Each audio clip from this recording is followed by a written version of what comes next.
Hello everyone and स्वागत है आप लोगों का एक नई वीडियो में। जैसा कि अभी आप सभी को मालूम होगा कि मेरा 90 डेज का एक सीरीज चल रहा है जिसमें मैं वापस से ट्रैक पर आने की कोशिश कर रहा हूं, अपनी फिटनेस को लेके, अपनी हेल्थ को लेके, अपने वर्कआउट्स को लेके एंड अपने ओवरऑल लाइफस्टाइल को लेके। और जैसा कि टाइटल देखकर आप समझ ही गए होंगे, हमारी इस जर्नी के 45 डेज कंप्लीट हो चुके हैं, यानी कि 50% जर्नी जो है इस ट्रांसफॉर्मेशन की वो हो चुकी है। और जैसे कि सीरीज के शुरुआत करने से पहले मैंने प्रॉमिस किया था कि हर 15 डेज के बाद आपको एक प्रोग्रेस अपडेट वीडियो मिलेगी। तो ये है दोस्तों प्रोग्रेस अपडेट 3। ये ध्यान में रखते हुए कि इन 45 डेज के अंदर मेरी बॉडी में कितना चेंज आया, क्या चेंज आया। तो चलिए ज़्यादा टाइम वेस्ट ना करते हुए हम डे 0 की फिजिक और डे 45 के बाद की फिजिक, डे 46 की कह सकते हैं, इन दोनों में कितना डिफरेंस है।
तो ये था दोस्तों साइड बाय साइड कंपैरिजन कि डे 0 में मेरी फिजिक कैसी थी और डे 45 के बाद मेरी फिजिक कैसी है। तो मेक श्योर कमेंट करके मेरे को जरूर बताना कि आपको फिजिक कैसी लग रही है। फिलहाल मैं अपनी तरफ से ये बताना चाहूंगा कि शुरुआती दिनों में एब्स को, कोर को मैंने उतना ज्यादा प्रायोरिटी नहीं दी थी, लेकिन डे 30 के बाद से, डे 30 नहीं बोलूंगा मैं, डे 20-25 से मैंने अपने एब्डोमिनल पर भी अच्छा खासा ध्यान देना शुरू किया था, जिसमें मैं एक दिन एब्स ट्रेन करता था और एक दिन ऑब्लिक्स ट्रेन करता था। लेकिन क्योंकि अभी मेरी जो डाइट है वो सरप्लस में है, तो एब्डोमिनल के जो मसल्स हैं वो उतने ज्यादा उभर के नहीं दिखेंगे। लेकिन हाँ, आप कहीं ना कहीं समझ पा रहे होंगे कि भाई डे 0 के कंपैरिजन में एब्डोमेन सेक्शन में कुछ ना कुछ काम तो जरूर किया है। तो इसी के साथ दोस्तों अभी हमारी 50% जर्नी जो है वो यहाँ पर खत्म हो चुकी है इस ट्रांसफॉर्मेशन की।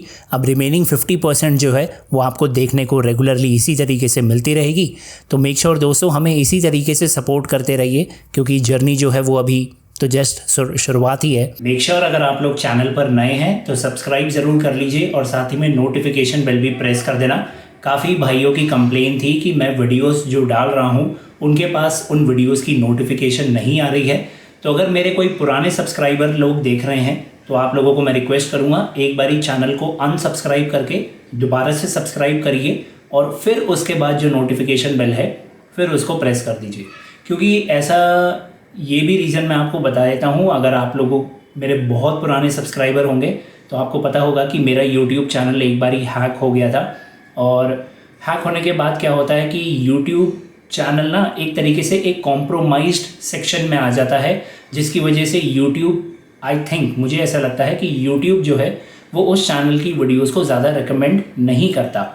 इसी केस को शैडो बैन भी बोलते हैं कि आपकी वीडियोज़ जो है वो ज़्यादा डिस्कवर पेज पे नहीं आएंगी। तो मोस्ट ऑफ द व्यूज़ जो हैं वो मेरे इसी वजह से ख़त्म हुए हैं, ऐसा मुझे लगता है। तो इसी का वैसे एक और सोल्यूशन मैंने सोचा तो है, मेरा एक और चैनल है निखिल नौटियाल व्लॉग्स करके, तो उसका मैं डिस्क्रिप्शन में लिंक दे दूँगा। अगर आप लोग चाहोगे तो मैं वहाँ पर भी वीडियोज़ वगैरह डालना शुरू कर दूँगा। पहले मैं डालता था, लेकिन क्योंकि टाइम इतना नहीं हो पाता था कि भाई 2-3 चैनल पे एक साथ काम करना। बट अगर आप लोग बोलोगे तो मैं उस चैनल को भी साइड बाय साइड कंटिन्यू करूँगा, सो दैट अगर ये चैनल ग्रो नहीं हो रहा है तो शायद वो हो जाए। तो निखिल नॉटिकल व्लॉग्स का जो चैनल का लिंक है वो मैं डिस्क्रिप्शन में डाल दूँगा, डिस्क्रिप्शन के टॉप में, सो दैट आपको आसानी से मिल जाए। हो सके दोस्तों तो उसको भी सब्सक्राइब कर लेना।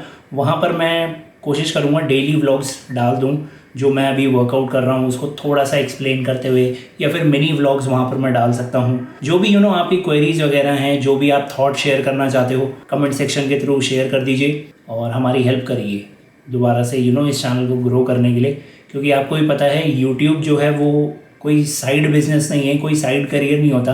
अगर आप करना चाहते हो डेडिकेटेडली तो पूरा दिन भी कम पड़ता है इसको अच्छे से ध्यान देने के लिए। तो चलिए दोस्तों, आज के लिए बस इतना ही। अब मैं आपसे मिलता हूँ कल, तब तक के लिए आप लोग अपना ध्यान रखिए। Until then, stay healthy guys.